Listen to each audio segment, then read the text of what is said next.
Welcome back to another class of company law for second semester students।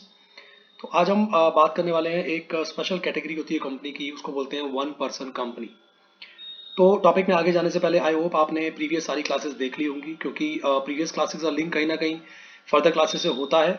तो I request all of you जिन्होंने course अभी join किया हो कि आप सारी की सारी प्रीवियस क्लासेस ज़रूर देखें। सारी की सारी क्लासेस एप्लीकेशन पर आपको अवेलेबल होंगी।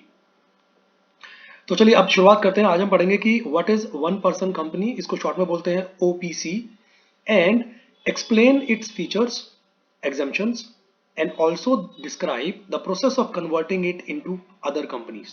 ठीक है, तो ये तीन चार चीजें इसी एक क्वेश्चन के अंदर हम इसी क्लास में कवर करेंगे। सबसे पहली चीज देखिए, as per section 2 sub section 62 of companies act, वो क्या बोलता है? वन पर्सन कंपनी वो होती है जिस कंपनी के अंदर सिर्फ एक ही शेयर होल्डर होता है एज इट्स मेंबर। तो एक मेंबर कह लीजिए या एक शेयर होल्डर कह लीजिए, ऐसी कंपनी को बोलते हैं वन पर्सन कंपनी। अब इस केस में in OPC legal and financial ability is limited to the company. अब हमने कंपनी के फीचर में पढ़ा था कि भाई जो कंपनी होती है और जो कंपनी के मेंबर होते हैं, शेयर होल्डर होते हैं, वो दोनों बिल्कुल अलग अलग होते हैं। अब इस केस में भी ना, चाहे एक ही शेयर होल्डर है, वो और ये कंपनी दोनों बिल्कुल अलग अलग होंगी। ठीक है, तो in case of OPC legal and financial liability is limited to the company only, not to that person. तो लायबिलिटी जो होती है इस केस में अनलिमिटेड होगी उस बंदे की, उस शेयर होल्डर की जो इस कंपनी को बना रहा है। तो बेसिकली ये कंपनीज कब बनती हैं? जब एक ही बंदा है जो कंपनी को चला रहा है, एक ही बंदा है जिसने कंपनी को, फाउंडर है वो उसका, कंपनी को जिसने प्रमोट किया है। अब एक बारी अब आपके दिमाग में आ रहा होगा, यार सोल प्रोप्राइटरशिप भी तो एग्जैक्टली यही होता है। अब डिफरेंस देखते हैं कि ओपीसी में और सोल प्रोप्राइटरशिप में क्या डिफरेंस होता है। देखिए, क्योंकि ओपीसी जो होती है वो कंपनीज एक्ट के अंदर बनती है, तो उसमें ना कंपनी की सेपरेट लीगल एंटिटी होती है with respect to its shareholder और इट्स मेंबर। प्रमोटर जो होता है, it is not personally liable to repay the debt, यानी कि अगर कंपनी के ऊपर कोई डेट है ना, तो प्रमोटर की कोई जिम्मेवारी नहीं है। It is the company only who is responsible. But आप याद करो, सोल प्रोप्राइटरशिप के केस में क्या होता है? वहां पर सोल प्रोप्राइटरशिप और जो उसका मालिक है ना, वो अलग अलग नहीं होते हैं। सोल प्रोप्राइटरशिप ही सारी लायबिलिटीज के लिए लायबल होगा। तो ये बेसिक डिफरेंस हुआ ओपीसी के बीच में और एक सोल प्रोप्राइटरशिप के बीच में। अब इसके अगर हम फीचर्स की बात करें, सबसे पहली बात, प्राइवेट कंपनी है, तो a single person can form this company only for lawful purpose. अगर आप कोई इलीगल काम करने के लिए कंपनी बनाएंगे तो वो अलाउड नहीं है। ठीक है, सिंगल मेंबर होता है, ये हम पहले डिस्कस कर चुके हैं कि एक ही मेंबर या शेयर होल्डर होगा उसका। नॉमिनी, जब आप ऐसी कंपनी को रजिस्टर करवाते हैं तो आपको अपना एक नॉमिनी भी साथ में मेंशन करना पड़ता है फॉर्म के अंदर। चौथा पॉइंट बोलता है जी, नॉमिनी कौन होगा? जो आप नहीं रहेंगे तो वो कंपनी को, उसको हैंड ओवर कर दी जाएगी बेसिकली, या उसको सारी पेमेंट ट्रांसफर कर दी जाएगी। चौथा पॉइंट है नो परप्यूचुअल सक्सेशन। तो because there is only one member, his death will result in nominee choosing और rejecting to become its sole member. यानी कि जिस बंदे ने कंपनी शुरू करी, अगर वो मर गया, उसके मरने के बाद उसके नॉमिनी की मर्जी है, वो उस कंपनी को एज अ सोल मेंबर चलाना चाहता है या नहीं चलाना चाहता है, ये नॉमिनी के ऊपर छोड़ दिया जाता है। उसके बाद है मिनिमम वन डायरेक्टर, यानी कि यहाँ पर आप एक बंदे को भी डायरेक्टर बना सकते हो और मैक्सिमम 15 डायरेक्टर इसमें हो सकते हैं ओपीसी के अंदर। छठा पॉइंट है जी, यहाँ पर किसी भी minimum paid up share capital की जरूरत नहीं है। कितनी भी पेड अप शेयर कैपिटल से आप कंपनी शुरू करो, कोई टेंशन की बात नहीं है। स्पेशल बेनिफिट्स, ओपीसी को बहुत सारे कुछ एडवांटेजेस दिए गए हैं स्पेशल कंपनीज एक्ट के अंदर, वो अभी हम आने वाले पॉइंट्स में डिस्कस करेंगे। तो अदर कंपनी से कंपैरिजन में ओपीसी को कुछ बेनिफिट दिए गए हैं, वो बात करेंगे अभी हम लोग। उसके बाद नेम ऑफ द कंपनी, तो जब आप वन पर्सन कंपनी बनाएंगे ना, तो वहां पर आप लिखेंगे कंपनी के नाम के साथ ओपीसी, यानी कि one person company with in the bracket. जैसा आपने लिखा जी एबीसी, कंपनी का नाम है एबीसी, तो साथ में लिख देंगे वन पर्सन कंपनी। ठीक है। अब बात करते हैं कौन कौन से एडवांटेजेस हैं जो ओपीसी को मिलते हैं। पहली चीज, उनको कोई भी एनुअल जनरल मीटिंग करने की जरूरत नहीं है, जो एक नॉर्मल कंपनी को करनी पड़ती है। कोई कैश फ्लो स्टेटमेंट बनाने की जरूरत नहीं है। कंपनी सेक्रेटरी हायर करने की जरूरत नहीं है। ठीक है, डायरेक्टर भी साइन कर सकते हैं अगर कंपनी सेक्रेटरी नहीं है तो। कर लिया तो कोई टेंशन नहीं है, जरूरी नहीं है लीगली कि आप कंपनी सेक्रेटरी का हायर करें, उसको भी तो सैलरी देनी पड़ेगी ना, तो सारा खर्चा बच गया। उसके बाद इंडिपेंडेंट डायरेक्टर अपॉइंट करने के कुछ प्रोविजंस होते हैं जो वन पर्सन कंपनी पे अप्लाई नहीं होंगे। ठीक है, उसके बाद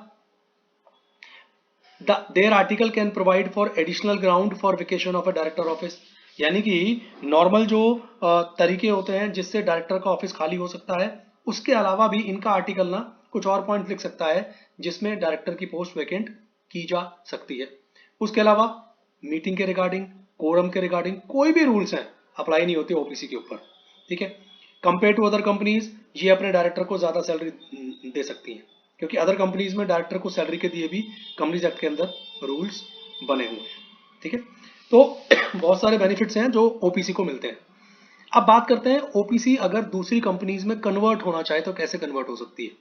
देखिए, एक तो होता है कन्वर्जन बाय लॉ, दूसरा होता है कन्वर्जन बाय चॉइस। अब कन्वर्जन बाय लॉ का क्या मतलब हुआ भाई, आपको जो भी लीगल तरीका है वो फॉलो करना पड़ेगा एंड उसके हिसाब से आप अपनी ओपीसी को किसी दूसरी कंपनी में कन्वर्ट कर सकते हो या वो हो जाएगी। पहला पहला पॉइंट बोलता है अगर ओपीसी की paid up share capital 50 lakh रुपए से ज्यादा हो जाती है या इसकी एवरेज एनुअल टर्नओवर 2 करोड़ से ज्यादा हो जाती है तो वो ऑटोमेटिकली ओपीसी का स्टेटस उसका खत्म हो जाएगा, वो दूसरी कंपनी में कन्वर्ट हो जाएगी। समझ गए आप? ठीक है, यानी कि जिस साल में भी जब भी एक पर्टिकुलर टाइम पीरियड के अंदर 50 लाख रुपए से ज्यादा पेड अप शेयर कैपिटल हुई या 2 करोड़ रुपए से ज्यादा एनुअल टर्नओवर होगी एवरेज, तो ओपीसी का स्टेटस खत्म, दूसरी कंपनी में आप कन्वर्ट हो जाओगे। ठीक है, अब ऐसे केस में क्या होगा, इस ओपीसी को 6 महीने के अंदर अंदर अपने आप को कन्वर्ट करना पड़ेगा या तो एक प्राइवेट कंपनी में जिसमें 2 मेंबर होते हैं मिनिमम, हम पिछली क्लास में सीख चुके हैं, या and 2 directors of a public company with 7 members and 3 directors. यानी कि या तो वो अपने आप को एक प्राइवेट कंपनी में कन्वर्ट करेगी या वो अपने आप को एक पब्लिक कंपनी में कन्वर्ट करेगी। प्राइवेट होगी तो 2 मेंबर होंगे और 2 डायरेक्टर होंगे, पब्लिक बनेगी तो 7 मेंबर होंगे और 3 डायरेक्टर होंगे कम से कम। ठीक है, उसके बाद इस कंपनी को क्या करना पड़ेगा, अपने मेमोरेंडम ऑफ एसोसिएशन को, अपने आर्टिकल ऑफ एसोसिएशन को चेंज करना पड़ेगा, या तो एक ऑर्डिनरी रेजोल्यूशन पास कर कर या एक स्पेशल रेजोल्यूशन पास करके, ताकि ये चेंजेस उसमें रिफ्लेक्ट हो जाए। उसके बाद आरओसी का मतलब होता है रजिस्ट्रार ऑफ कंपनीज, उनको नोटिस देना पड़ेगा 30 दिन के अंदर और उन्हें इन्फॉर्म करना पड़ेगा भाई अब हम 1% कंपनी नहीं रहे हैं, अब हम कन्वर्ट कर रहे हैं अपने आप को प्राइवेट कंपनी में या पब्लिक कंपनी में। तो इस तरीके से through law they can convert themselves. अब दूसरा तरीका होता है कन्वर्जन बाय चॉइस। अब कन्वर्जन बाय चॉइस का क्या मतलब है, हमने ऊपर देखा था जब 50 लाख से ज्यादा पेड अप शेयर कैपिटल हो जाए या उसकी एवरेज एनुअल टर्नओवर 2 करोड़ से ज्यादा होता है, तब तो भाई लीगली उसे कन्वर्ट करना ही पड़ेगा। बट अब ऐसा कुछ नहीं है, अभी ये 2 कंडीशन नहीं हुई है, कंपनी खुद चाहती है अपने आप को कन्वर्ट करना या तो प्राइवेट कंपनी में या पब्लिक कंपनी में। उस केस में उसको क्या करना पड़ेगा, प्राइवेट और पब्लिक कंपनी में जो भी मिनिमम रिक्वायरमेंट होती है ना, जैसे फॉर एग्जांपल मैं प्राइवेट कंपनी में कन्वर्ट करना चाहता हूं तो वहां पर कम से कम 2 मेंबर होने चाहिए, तो इनको 2 मेंबर करने पड़ेंगे। पब्लिक में जाना चाहता हूं तो वहां पर 7 मेंबर होने चाहिए, तो वो करने पड़ेंगे। और बाकी जो भी रिक्वायरमेंट्स होती है प्राइवेट और पब्लिक की, जिसमें भी मैं जाना चाहता हूं अपनी ओपीसी को लेकर, वो मुझे सारे के सारे प्रोविजन सारी की सारी कंडीशन पूरी करनी पड़ेंगी, तब जाकर मैं अपनी मर्जी से अपनी 1% कंपनी को दूसरी कंपनी में कन्वर्ट कर सकता। इस तरीके से कन्वर्जन हो जाता है।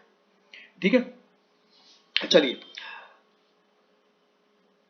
ये आपको आई थिंक समझ में आ गया होगा।